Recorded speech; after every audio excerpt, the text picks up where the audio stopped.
अस्सलामुअलैकुम, नमस्कार। मैं हूं अबू माजुरा। आप देख रहे हैं आपका अपना न्यूज़ चैनल खबर सीमांचल एक्सप्रेस। इस समय हमारे सामने AIMIM बैसा प्रखंड के जनरल सेक्रेटरी हाफिज रागिब आसिम साहब मौजूद है। चलिए सबसे पहले आपको और आपके पार्टी के तमाम कार्यकर्ताओं को जीत की बधाई। बहुत बहुत शुक्रिया।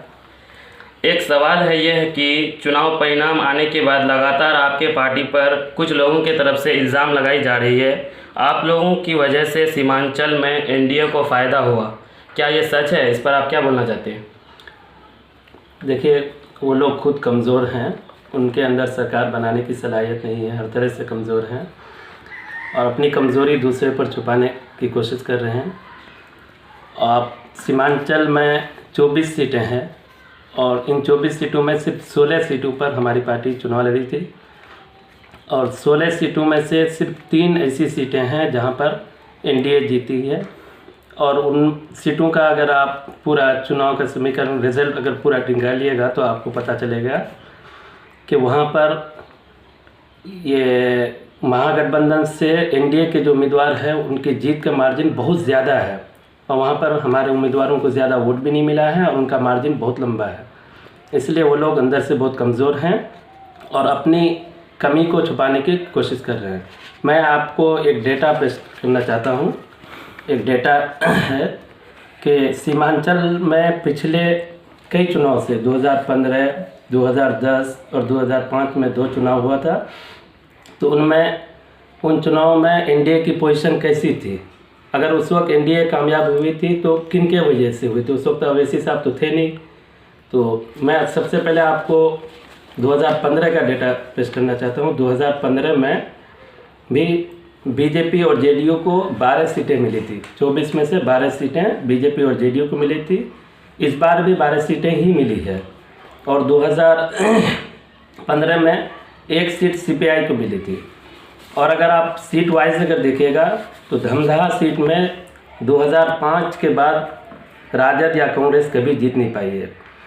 पूर्णिया सदर की जो सीट है 1995 के बाद राजद और कांग्रेस कभी नहीं जीती है, लगातार बीजेपी जीत रही है। रुपौली सीट एक ऐसी है पूर्णिया ज़िला में, 2005 के बाद लगातार जेडीयू जीत रही है। पूर्णिया सीट ऐसी है 1995 के बाद लगातार बीजेपी जीत रही है। उनके बाद कस्बा सीट कांग्रेस पहले भी जीती थी, आज भी जीत रही है। बनमन की सीट में 2020, 2015, 2010, 2005, 2000 तब से लगातार बीजेपी जीत रही है। उसके बाद आपकी 22 और अमोर सीट में पहले भी ये लोग जीते, आज भी कांग्रेस नहीं जीती है। कटिहार सीट, जैसा कि मैंने आपको कहा, कटिहार सीट में वही हाल है। और अगर आप पूरे सीमांचल का ये देखिएगा तो 2015 के बारे में पहले ही आपको कहे, 2010 में जेडीयू और बीजेपी का जो अलायंस था 24 में से 17 सीटें वो लोग जीते थे। उस वक्त अवैसी साहब तो नहीं थे। और 2005 में 2 चुनाव हुआ था, 2005 में भी 11 सीट बीजेपी और जेडीयू ने जीता था। फरवरी में जो हुआ था उसमें भी वही लोग कामयाब हुए थे। तो ये इल्ज़ाम लगाना कि अवैसी साहब की वजह से जीता, सरासर गलत है। वो अपनी कमज़ोरी को छुपाने की कोशिश कर रहे हैं। वो लोग काम सीमांचल में पूरी तरह से नहीं किए हैं और अवैसी साहब विकास का एजेंडा बनाकर यहाँ पर इलेक्शन लड़े और इसके वजह से कामयाबी मिली। अमोर बैसा के लिए आपका अगला मिशन क्या रहेगा, आपका और आपके पार्टी के द्वारा?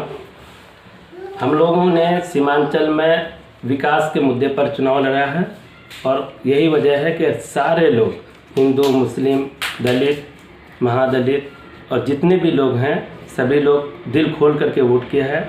यहाँ पर चाहे एनडीए की पार्टी हो या यूपीए की पार्टी हो, यहाँ पर ठगने का काम किया है। यहाँ पर नदी कटाव से परेशान है, दर्जनों गांव कट गया है, इसलिए हम लोग उसी मुद्दा पर ये किए हैं।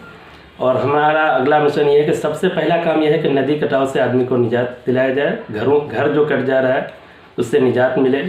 सड़क है, सड़क नहीं बना है, पुल पुलिया है और भ्रष्टाचार चरम पर है, इससे आदमी को निजात मिले। हम लोगों की कोशिश यही है कि हम लोग एक संगठन बनाएं हर गांव, हर पंचायत में, और ये लोग यही टीम बना करके हम लोग काम करें ताकि भ्रष्टाचार मुक्त अमोर हो, भ्रष्टाचार मुक्त सीमांचल हो, भ्रष्टाचार मुक्त पूर्णिया ज़िला हो तो यही हमारा मिशन है। दूसरी बात यह है कि नदी कटाव जो समस्या है उसको दूर करने की कोशिश लगातार पहले से भी कर रहे हैं और इंशाल्लाह और मजबूती साथ करेंगे। चलिए, बहुत बहुत शुक्रिया। शुक्रिया। Press the bell icon on the YouTube channel and never miss another update.